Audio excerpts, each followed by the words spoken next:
Hi everyone, Darren here again. I want to show you this new tool, Grouper, that we can use to make small groups or large groups, groups of any sizes, in our class quickly and easily.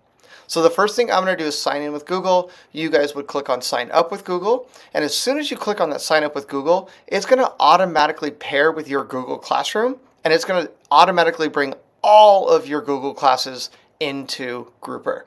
You don't get to choose which ones you want to do. They just bring them all over. So you'll see when you sign in, my roster sync is in progress, and it's just going to bring them all in. So if you use one in here that you don't want, you can go ahead and archive it. All right, so once I have all of my classes in with all of my students, I have two options here. Option number one is to edit my class so that I can give some attributes to my students to help me with my smart grouping, or I can just go straight into creating some groups. So the first thing I want to show you is adding some attributes for our students. So I'm going to go to my second class here, 8th grade science, where I have 33 students. I'm going to go ahead and click on that because I want to add some attributes to my students so that I can get some smart pairing going on. So the first thing I'm going to do is click on plus, and then that's going to give me a spot for me to put an attribute name. Now you can you can title it whatever you want, and you can put as many different attributes within this as you want. I'm just going to name it attribute 1. You may name it, for group 1 or for this activity, whatever you want to do. So for this student, I'm going to say that this student is a talkative student, and for the next student, I'm going to say that they're kind of shy. And then this student is also talkative, this student is talkative, but this student is a really good helper. So I'm going to go ahead and click on helper, and then you'll notice that it starts to populate as I go through. So this is also going to be a good helper, and we'll do one more good helper. Okay, I can keep going. I can name as many different attributes depending on basically if I want to group people together by their attribute or if I want to make sure that they're separated by that specific attribute. Those are the things that I would be putting into this column. And if you want to, you can continue. You can give them as many attributes as you want, but we're just going to stick with one for now. All right, once I am done, I'm going to go ahead and click on this green check mark to save it, and then I'm going to go ahead and click on, well, I have a couple of options here. I can click on this arrow to go straight into making groups. I could go back to my classes, my list of classes, and push the button from there, or I can click on this tab here that says groupings. I'm going to go back to my tab or my classes so that you guys can kind of see what that looks like.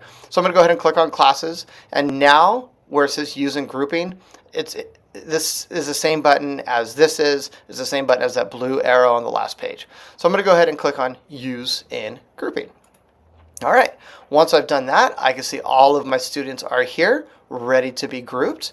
And then on the left-hand side is where I'm going to have all of my options. But before I do that, I'm actually going to name this group. So I'm going to name this for my small groups, and I want groups of 3.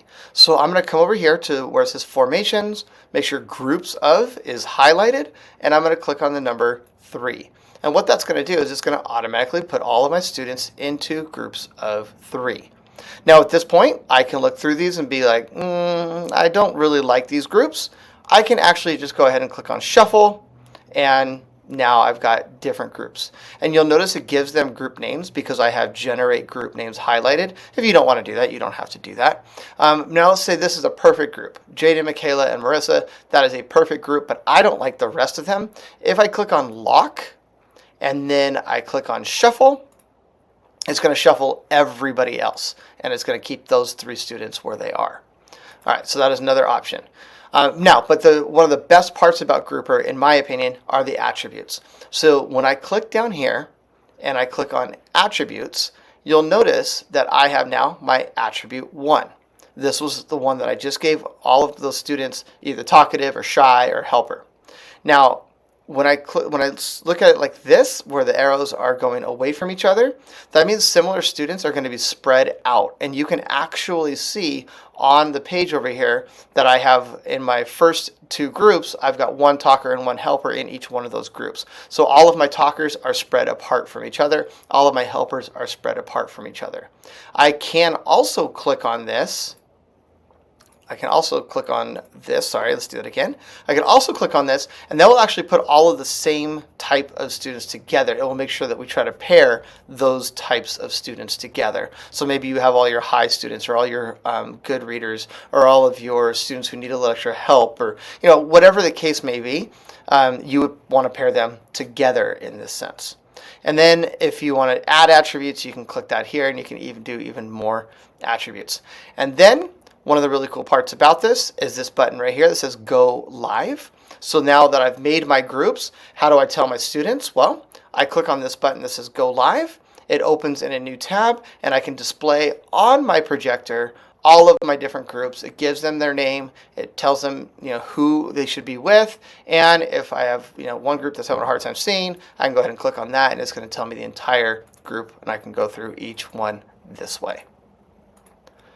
All right, those are the basic functions of Grouper. It's a really simple, easy tool to use, and I think it's going to be a really good tool for us to quickly and easily group our students together. All right, hope that helps. Have a good day.